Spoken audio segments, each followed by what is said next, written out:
Viewers, they did it again. Football is back for another week. They keep doing it. And I keep covering it. 10 games for you. Loads of great action. This week in the Premier League, we saw a Merseyside derby. We saw controversy at Stamford Bridge and a big game over at Old Trafford, as well as Brighton being the best team in world football to discuss and debate. Unbelievable. Let's get stuck in then. And we'll start with the early kickoff on Saturday. Now, it was the Merseyside derby. If you didn't catch that from the coverage, they were very keen to tell us it was. I've seen it loads now, but it's always good. And it was interesting because Everton stuck with their 4-3-3 that very nearly maybe should have beaten Leeds, and they decided to match Liverpool up. Not something many teams do, but the teams that do tend to have no success at all. What they did really well was be composed in a game that is very exciting and often quite adventurous in terms of its tackling. There were some really good passes played forward from Everton that cut the Liverpool lines in half. Liverpool obviously set up with a similar 4-3-3 with Fabinho sitting at the base with Elliott in there and Carvalho. And that probably gave Everton a little bit more confidence, right? Onana looked about, if you put Carvalho on the shoulders of Harvey Elliott, it'd probably not be quite as tall, but the presence he gives in the middle, really good. Great running as well. There's the chance towards the end, actually, the Morpie chance. Could have passed it to Onana. The way Onana gets there, though, like relatively late in the game, just striding forward, like just flying past players. It was the big chance that they squandered, really. It didn't really come to much in the first half. Of course, the offside goal with Connor Cody, where he's about a foot off. The angle made it look like he was almost certainly level. And then you look at the angle again, you think, no, he is a foot off. And then they drew the lines, and it's like, yeah, he's a foot off. So, not to be for Everton, but again, nice to see them create a chance. Cody celebrated that one like he'd played for Liverpool previously. Didn't quite have the career he wanted at Liverpool, and then got sort of moved around the country a bit. Back to Everton. He's quite a likeable lad. But it was Jordan Pickford's day. 8 saves for Jordan Pickford. Counter-attacking chances by the dozen. Pickford started quite a few of those as well, it must be said. On another day, Liverpool probably do win by a few. On another day, a separate day, probably 2-2. The way the game went, it could have happened. On corners, Liverpool were just so vulnerable from their own corners. It was very, very strange. The way they burst forward, right, with Gray, with Gordon in there as well, and Morpie racing forward. I mentioned that chance before. There was a few of those where Liverpool looked at 6s and 7s, and once again for Liverpool, I've got so many thoughts. As a Liverpool fan, obviously, I've watched the progression of that team more than any of the other 19 in the division, so I could do half an hour on this. I won't, don't worry. But it's the Merseyside derby. We're going to talk about it a little bit. And we talked about it a little bit a few weeks ago. They've changed everything about the way in which they are structured and set up now. They don't play a really aggressive style of pressing anymore. There is a little bit more thought and a little bit more creativity to what they're doing. Right, Fabinho is the only real constant in that. And even his role as a result has to change. He presses a little bit higher than he would have done with Wijnaldum and Henderson beside him. And regardless of the injuries, right, and there's still loads of injuries. You look at the list that Liverpool have got, it's quite prevalent. The switches they've made are affecting lots of different players. Again, I could do a whole video on this, really. Trent was the force on that side. He was the player they went to, and Salah with him as well, and Henderson covering and doing that. Again, we talked about it when we talked about Trent before. It's still a route for Liverpool, but it's not the route that they go down anymore. And as a result, Salah has to do a little bit more from his position as well. Of course, on the other side, when they're trying to play Thiago, things got more creative when he was the man that replaced Gini Wijnaldum. And as a result, it sort of slowed things down a little bit, but his range of passing and his ability on the ball means that they weren't hugely affected by it. When you have two youngsters, both want to get on the ball, both want to be creative, the rhythm and the flow of the team just feels a bit disrupted. And suddenly Andy Robertson and Trent Alexander-Arnold, they're not the focal points of that side. They're not creating width in quite the same ways, right? Salah's doing a slightly different job. We talked about Luis Diaz and his desire to beat players rather than run through them and sort of expect to pass in different areas. And the big change, of course, is you took Firmino out and Darwin Núñez came in, and it's just a different option for Liverpool. And that's kind of why I always thought Liverpool needed a striker as an option, but not necessarily immediately as plan A. And that seems to be the route that Klopp's gone down a little bit. Bobby Firmino, again, the enabler for what goes on around him. And without Thiago, I think you can put Firmino in the same way that without Bobby, you kind of need Thiago there. So you kind of need one or the other, I think, to link Liverpool. And that was the issue, right? They took Carvalho off at half-time, brought Bobby on, played a 4-2-3-1 with Harvey Elliott and Fabinho, which was a bit odd as sort of the sitting two, and then Firmino behind Núñez. But stylistically, Liverpool have changed a lot about the way they're playing. They're not clicking. People are going to create reasons as to why it's not working. And yes, injuries are a part of that. But simply, I think it's just that Liverpool are changing the way they want to play. That wasn't half an hour, was it? That was fine. Maybe we could do a whole video on this another time, but it is interesting. It's not perfect right now in a league campaign that needs to be perfect. But Pickford, man of the match, give it to him. Fair enough. Great performance. Should he be in winners of the week? I've not listed him. Over to Brentford 5, Leeds 2 then. We can talk about two things really. Leeds defensively have put in one of the worst defensive displays you'll see this weekend, and we've not quite got to Forest yet. No, it was really bad. Llorente, Koch at the back. Terrible. Really, like, just open and lazy.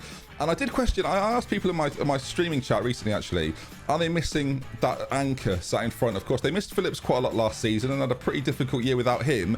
Are they missing that, either that angle of pass or the creation that position sometimes offers? They've got Rocker and Adams in there that so far this season have looked really good and played really well, but ultimately, is it different for centre-backs to adapt to not having that kind of player there, again, offering those sorts of angles? Maybe, and that could potentially be a reason as to why it's not working.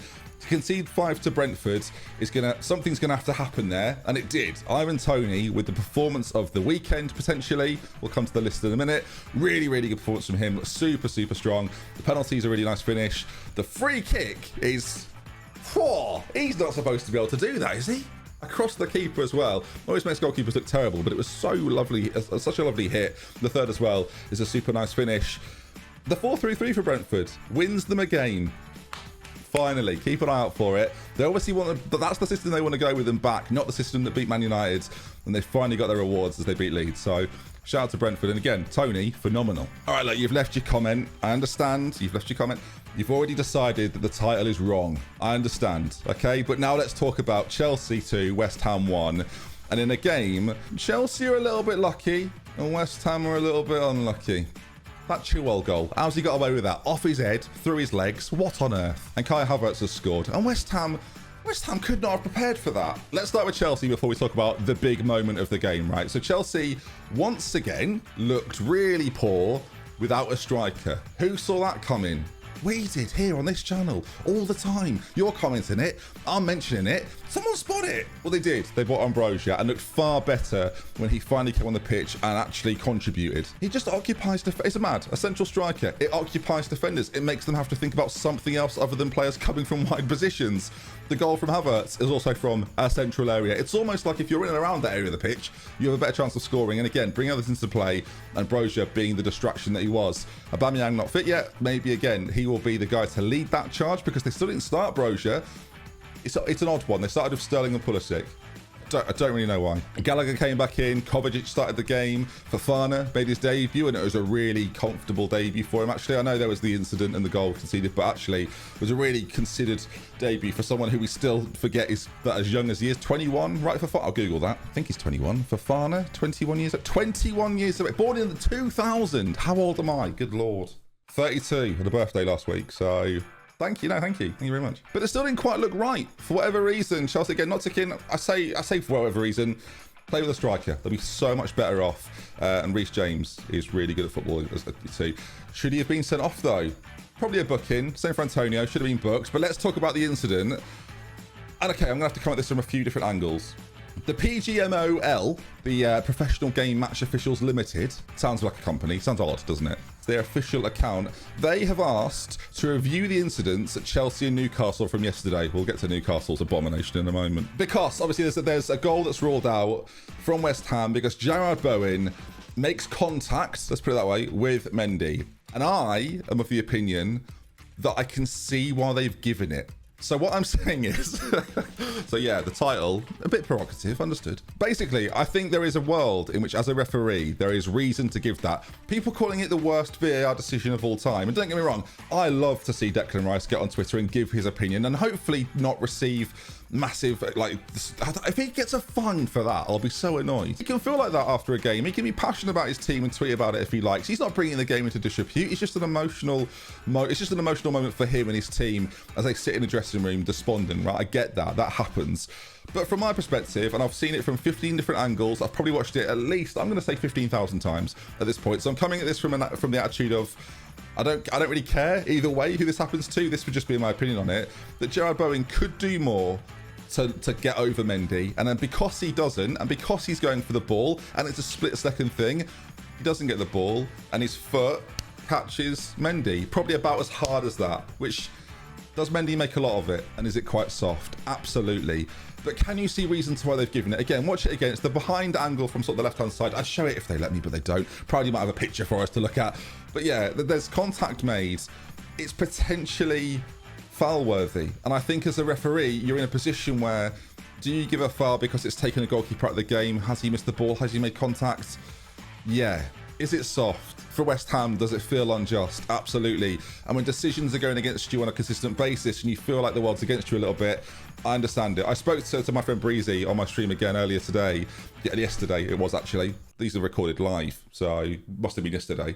About this, and he's a West Ham fan, and we went through it and talked about it. And while he feels like it should have been given and should be a goal, we found some common ground on the idea that sometimes it may be, and the issues with VAR and the officials maybe that surround it are maybe the problem. And again, that's the feeling of unfairness maybe creeping in. But there can be reason as to why it's given as a foul. The PGML, what is it? Something Limited. The Professional Game Match Officials Limited are looking into it. Maybe they're going to apologise. Maybe they're going to say it's wrong. I think the referee in the decision has to make a call, and whether we think that's wrong or not, I can understand it. And I think being balanced about it and finding understanding for it is very difficult if you're a fan of either side. And I understand, there's a reason it's the title. Not many people agree with me, but I at least understand why it's given. When it happens again in about 3 weeks and the goal's given, we'll come to that soon. Ultimately, it's a Chelsea win, a much needed win for them after a really poor midweek performance against Southampton. For West Ham, that was the game plan. That's why it's so frustrating for Moyes and for Rice. It went essentially exactly how they would have wanted it to, and they would have come away with a point, maybe more. The one that got away. Newcastle 0, Palace 0. Yeah, go on, we'll do it. 0-0 should be banned, although I did spend 10 minutes on Liverpool, so fair enough. So Maximin and Bruno are still out, and Newcastle are finding it a little bit difficult to win those games. And in the first half, you wouldn't have known they weren't there, right? And in the performance versus Liverpool, you maybe wouldn't have even known. But they are the X factors that provide that bit more for Newcastle, and they're missing it a little bit. Isaac played again, missed 2 big chances. He's not really involved in the link-up play, but what's nice about him is it's quite clear. He's a cross between Chris Wood with the height and the presence and the speed and the guile of Callum Wilson, and ultimately as a result he will score goals for Newcastle, and it's a really good addition. I'd love to see him in the side with Bruno, with Maximin. What's that going to look like? How much more dangerous will they appear, and how many more chances will he get as a result? That to me is really exciting. Trippier though might be the signing of this Newcastle, if that makes sense. Not just the current team, but I mean this era of change at Newcastle.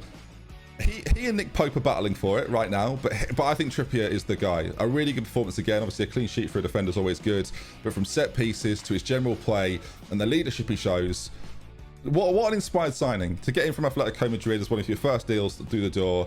Everyone looked at that and thought of, that's a bit underwhelming, but actually got them safe and is now going to be a part of that team for the next few years. But he was criticised. Do you remember? There was the question marks on, he's purely gone there for money. Well, he's much more than that in that Newcastle team. For Crystal Palace, Alissi was taken out, AU brought back in, and the first half was a bit, because the Newcastle didn't score, it was a gritty away performance really, but they worked their way back into it quite nicely. They have chances, Palace. Again, going away to Newcastle and getting a point this season is probably a pretty good achievement. Again, we talked before about Newcastle's home record. If you're a Palace fan, don't be too despondent from this. Nick Pope made 9 saves. You've done all right. But again, when he's making 9, that's too many saves, surely. Lots of shots from both sides, just lacking that little bit of quality on either end, and hence we get a 0-0. The goalkeepers, though, have put in a shift, so credit to them.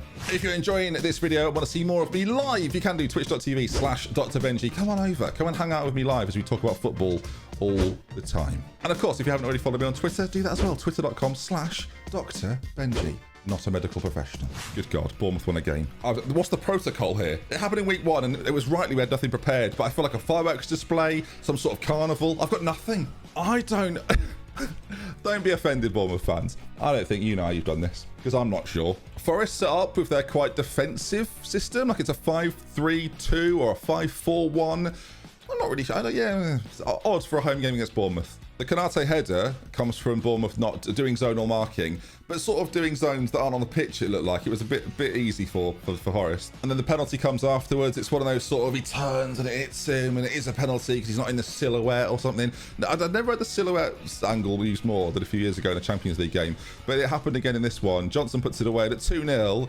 As a Bournemouth fan, you might not have seen the second half, but my God, did you turn up? And by turn up, I mean Billing smashed one in from miles away. He started, I'm sort of playing him behind Solanke. Both Solanke and Kiefer Moore were available for this game, and they only played one of them. Of course, it was the first game that Gary O'Neill sort of had reign over after Scott Parker's absence. So I don't know how I'm going to put in my losers of the week this week. I do. It reminds me of having a party. We'll get to him soon.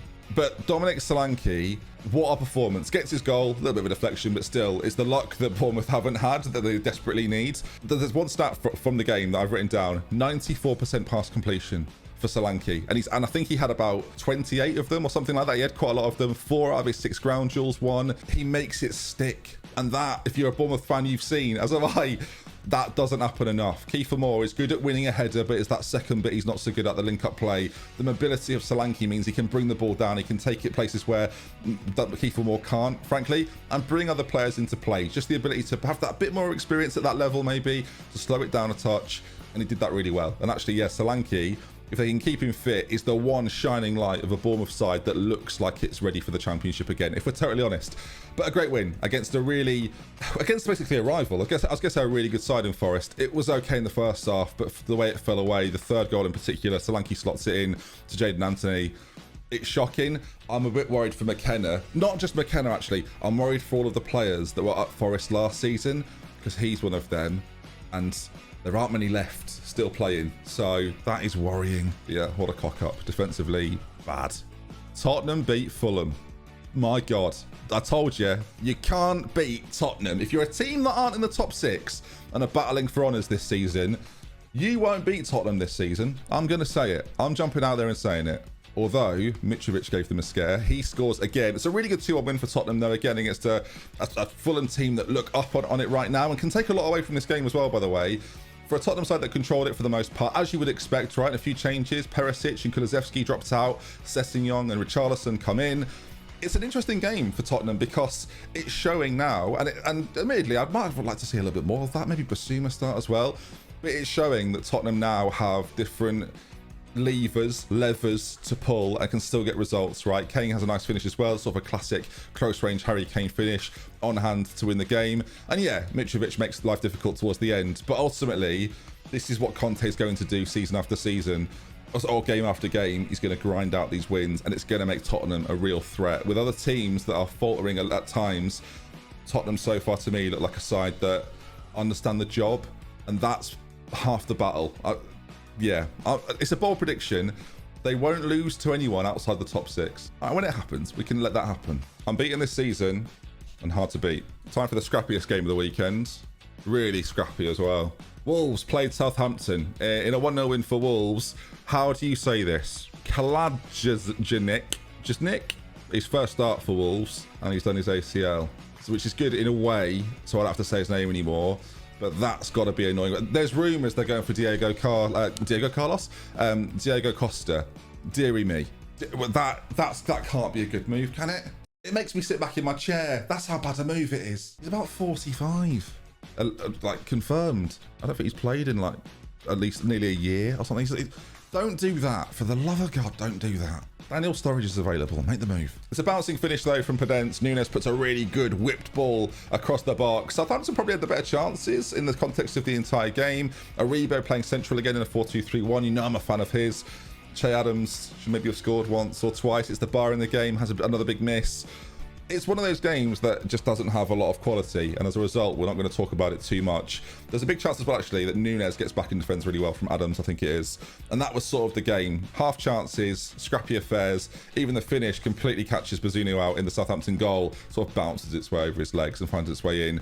It's a much needed win for Wolves, though. It's their first win of the season. They had to get it against Southampton, and they did. For Southampton, you don't want too many games like this. Again, with some of the really good performances they've put in, it's classic, isn't it? Beat Chelsea midweek, the game they're not supposed to win, and then falter against Wolves where they want to be a bit more competitive. As I say, scrappy game, not a lot of quality, and a big win for Wolves. Aston Villa 1, Manchester City. Is that right? Have I read that correctly? Steven Gerrard gets a point. So typical. Gets a point. Their first draw of the season. You know, first win for Wolves, first draw for Villa. A 1-1 against a City side. I can't imagine what it's like. Like, what do the City players say after the game? Just, we should have scored more. Is that it? Because the performance from City consistently is fantastic. Right, Kevin De Bruyne hits the bar, sets up the goal for Haaland as a pretty good game by all accounts. They should score more. I guess that's it. Haaland, do you know what it is? Haaland was too involved. 28 touches. I don't think so. Can we a maximum of 15 from now on? No more, please. Yeah, I don't know whether they just are lacking options off the bench. Mahrez came off and couldn't really change it for Bernardo Silva. I guess that might be the big problem for them. Is that their only issue? There's not enough off the bench. Like, I don't know. Maybe it feels like it should be fine. Do you give credit to Aston Villa? We will today. Why not? They dug in well, defended really well. When Ashley Young has to come on for Matty Cash early on, I'm a bit nervous. Not for Ashley Young's sake, really. Just that they will have drilled all week. This is how we're going to beat City, or this is how we're going to defend. Be careful. Defend versus City. Play relatively deep. Hit them on the break if we can, right, with the likes of Bailey and Watkins, and that obviously should be the plan. But to lose a defender that early on, that'd be nervous. But dealt with it really well, actually. And speaking of which, Ashley Young had a phenomenal game. All game. The most tackles of anyone in the Villa side. A couple of interceptions on him too. Really solid. And again, in a game that's really difficult. No more so than for Leon Bailey, who's asked to do a bit more of a defensive job when that won't be his bag, really. I think he had 10 passes in total in the game. But of course, scores the goal after Haaland has put them 1-0 up.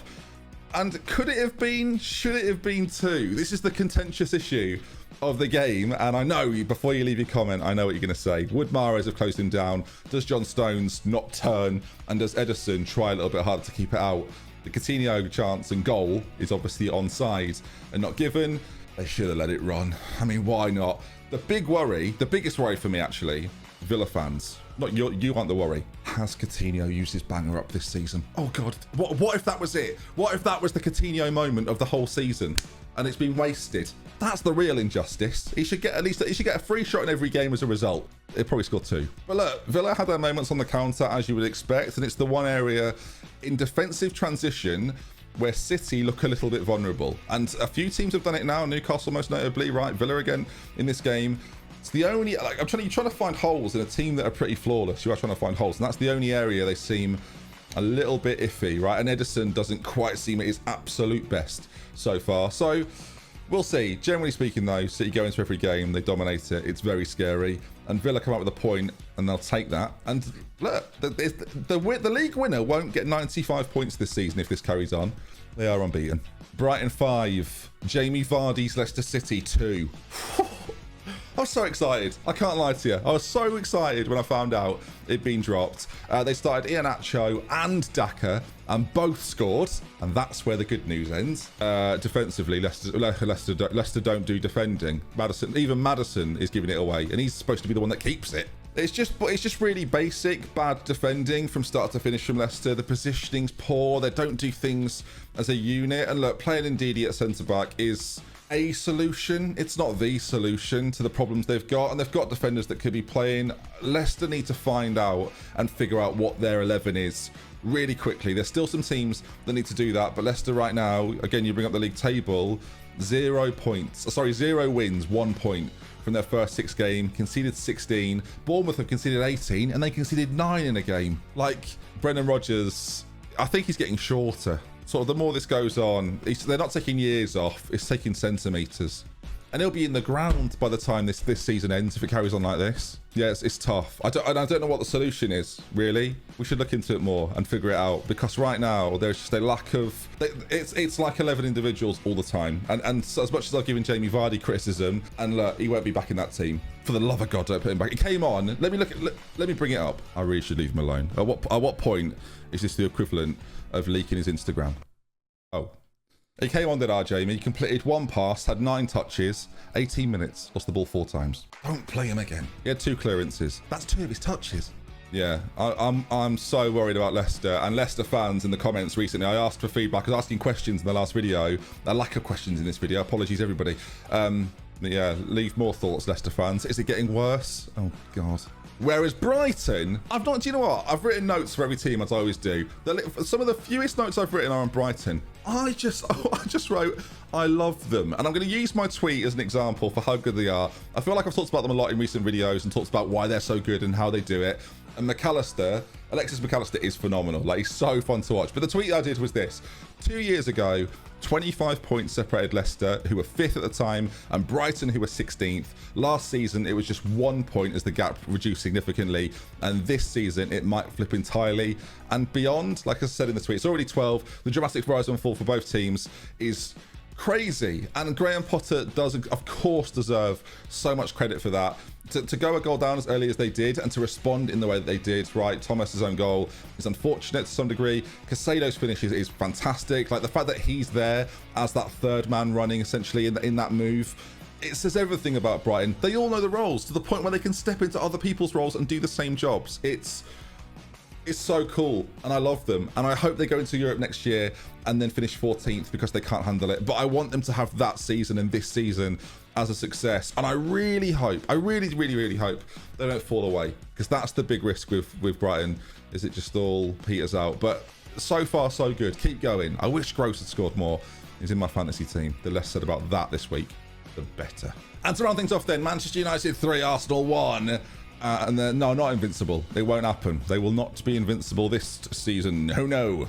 It was annoying because the game started with a real velocity to it. The tempo of the game was really good. I thought Anthony looked super sharp. McTominay was sort of dominating the middle of the pitch, which isn't a sentence I might say ever again. But that meant that it was a really interesting game, a really exciting game. Would Arsenal, in the first part of the game, sort of hit them on the break with that four-stringed attack of Odegaard, Saka, Martinelli and Jesus, or would United just sort of force themselves into a goal? What happened was you have an incident in the middle of the pitch where Christian Eriksen is fouled. Soft, but a foul. Again, Mendy, let's talk about it again. It's weird, isn't it? It probably is a foul by the letter of the law, and that's what they have to go by with VAR. That's causing a lot of these problems. Let me know your thoughts in the comment section. Should it have counted? Shouldn't it have counted?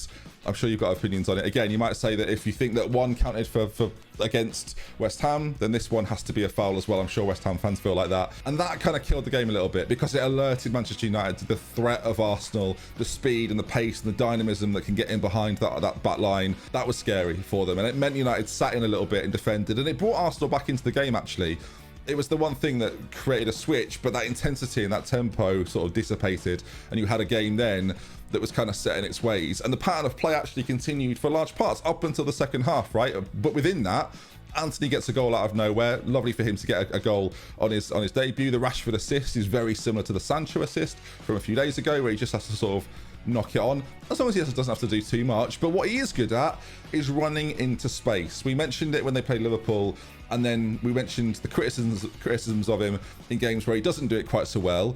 But he's good at that. Like, it sounds obvious. When footballers realise their strengths and play to them, that's always a positive thing. And Marcus Rashford, despite all of the things I don't think he's very good at, is very quick. So when balls are played, and the balls that come his way are like really good as well, right? From the likes of Christian Eriksen or Bruno Fernandes, the Fernandes goal for the second as well, the ball for the second goal is really classy. Like, it's such a lovely pass. Then he's going to be good. He's going to be lethal, and Anthony Martial will benefit from a similar situation.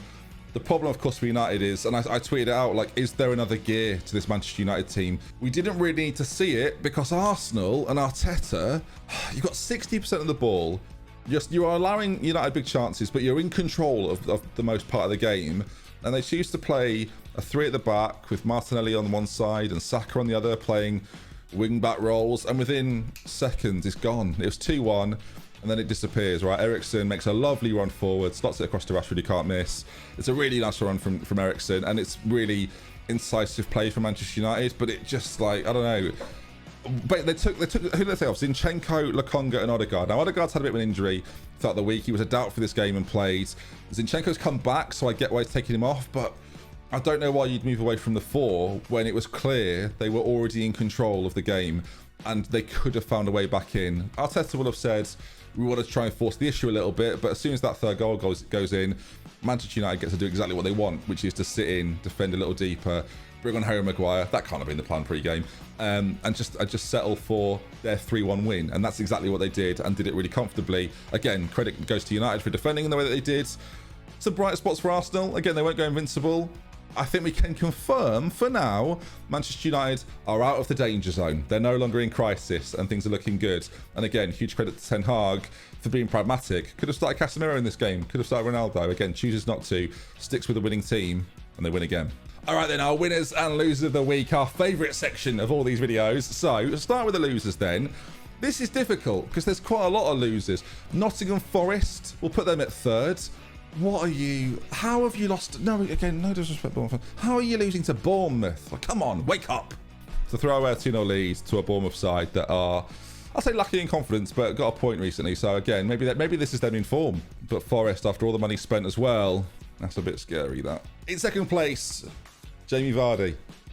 I'm not going to say anything else about him, but it's over now, isn't it, Jamie? It's over. Leicester fans, this is not a go at you.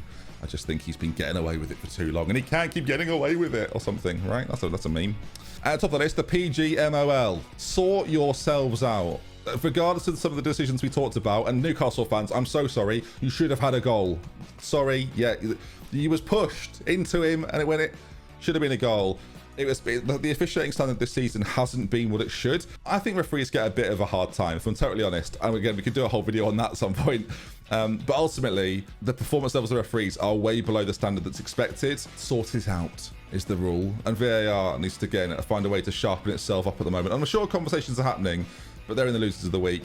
And rightfully so. They are our losers of the week. Winners of the week. And I wanted to give it to Declan Rice, really, but you can't give an angry Twitter rant a winners of the week, can you? So in third place, Marcus Rashford, a really good performance, an assist, couple of goals. How can I not give it to him in a big game, the biggest game of the weekend, you would argue as well, with the way those two teams have been playing, a lot at stake. So again, to be the guy, very impressive. He's third.